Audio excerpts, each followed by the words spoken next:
बापू ने टीचर की भी बात नहीं मानी। अब तो बापू मेरी शादी करवा देगा। अब मैं क्या करूं?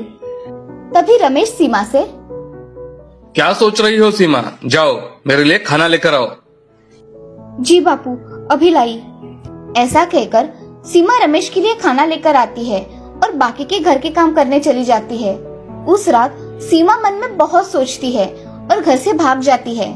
उस रात सीमा घर से भागकर शहर के बस से शहर चली जाती है और वहाँ एक अनाथ आश्रम में रहने चली जाती है। इधर पूरे गांव में ढूंढने से भी रमेश को सीमा नहीं मिलती। तब रमेश को समझ में आ जाता है कि सीमा पढ़ाई करने के लिए घर से भाग गई है। रमेश मन में, ये सीमा को कितना समझाया मगर उसने मेरी एक नहीं मानी और अब भाग गई। वैसे अच्छा ही हुआ, मेरी मुसीबत तो चली गई। ऐसा कहकर रमेश अब आराम से जिंदगी गुजार रहा था। अब ऐसे ही कुछ साल बीत जाते हैं। इन कुछ सालों में सीमा डॉक्टर बन गई थी और अपना काम बहुत अच्छी तरह से कर रही थी।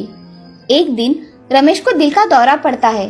उसके पड़ोसी उसे अस्पताल में लेकर चले जाते हैं।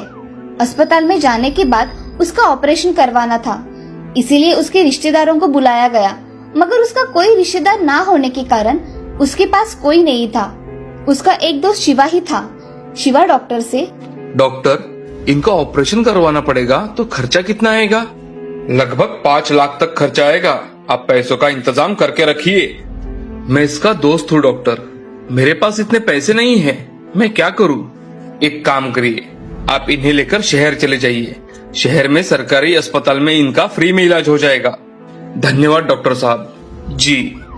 ऐसा कहकर शिवा तुरंत रमेश को शहर में ले जाता है। उस अस्पताल में सीमा डॉक्टर थी। वो अपना काम कर रही थी। तभी उसके सामने उसके बापू दिख